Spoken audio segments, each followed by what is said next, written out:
अस्सलाम वालेकुम दोस्तों, आपका हर्बल फिजिशियन हर्बलिस्ट फयाज आप लोगों की खिदमत में हाजिर है। खून की कमी, इसकी वजूहात क्या है, इसका बेस्ट ट्रीटमेंट क्या है और किन चीज़ों से, किन रीज़न से, किन असबाब से खून की कमी पैदा होती है। नंबर 1, आप में ग़िज़ाई किल्लत है, आप ग़िज़ा ठीक नहीं ले रही, जो जिस्म की ज़रूरत है, बॉडी की ज़रूरत है, जिन विटामिन की ज़रूरत है वो विटामिन नहीं ले रहे, खून की कमी होगी। सेकंड, अगर आप कोई ड्रग्स वगैरह का इस्तेमाल कर रहे हैं या कुछ ऐसा नशा कर रहे हैं, उससे भी खून की कमी हो जाती है। थर्ड, आपकी एक्टिविटी ज़्यादा है, आप वर्क ज़्यादा कर रहे हैं और उस हिसाब से आप अपनी डाइट नहीं ले रहे, तो तब भी खून की कमी हो सकती है। आपको कॉन्स्टिपेशन रहती है, कॉन्स्टिपेशन के पेशेंट हैं, आपको कब्ज रह रही है, तो तब भी खून की कमी होगी। थर्ड, आपका जिगर सही काम नहीं कर रहा, जिगर में क्या आप LFT रिपोर्ट करवाते हैं तो उसमें आपका अल्काइन या ALT या आपका SGPT लेवल बढ़ा हुआ है, तो तब भी खून की कमी होगी। अगर आप CBC रिपोर्ट करवाते हैं, CBC में आपके वाइट ब्लड सेल ज़्यादा आ रहे हैं और रेड ब्लड सेल आपके कम आ रहे हैं,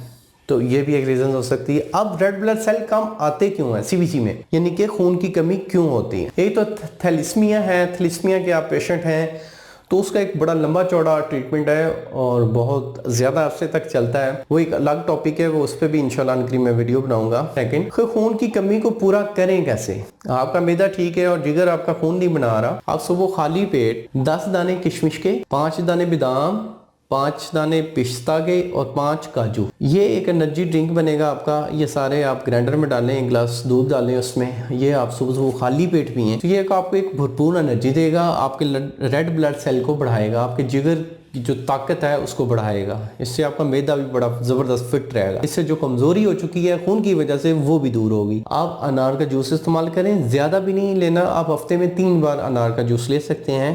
अगर आप ये साथ एनर्जी ड्रिंक लेते हैं तो एनर्जी ड्रिंक लें, उसके साथ ये अनार का जूस डेली पिए। रेड अनार बड़ा बेहतरीन है और अनार का जो जूस है वो हमेशा गर्मियों में पीना चाहिए, सर्दियों में नहीं, क्योंकि सर्दियों में पिएंगे तो अनार मुफ्ती खट्टा टाइप होता है, तो ये खांसी का सबब भी बन सकता है और आपके जिस्म में कमजोरी भी पैदा कर सकता है। गर्मियों में तरबूज का इस्तेमाल करें, तरबूज आपके खून बनाने वाली मशीन है, तरबूज जितना खाएंगे वो इतना अच्छा है। पपीता खाएं, पपीता बहुत अच्छा है, पपीता जिगर के फाल को सेट करता है, जिगर को के अंदर जितने में वो फासन माते होते हैं उनको खारिज करता है और बेहतरीन है। आप गाजर का जूस पिए, आप संतरा का जूस पिए, किन्नू का जूस पिए, बेहतरीन है। विटामिन C जिन चीज़ों में है उनका इस्तेमाल ज़्यादा कर दें। विटामिन C ये संतरा जूसेस वगैरह में है, संतरा, माल्टा, किन्नू, मौसमी में विटामिन C बहुत ज़्यादा पाया जाता है, इनका इस्तेमाल करें। और इसके साथ डेली आप 5 खजूरें भी खाएं। 5 खजूरें इज इक्वल टू 150 कैलोरीज, तो इंसानी बॉडी को डेली 2 से 250 कैलोरी चाहिए होती है एक नॉर्मल इंसान को,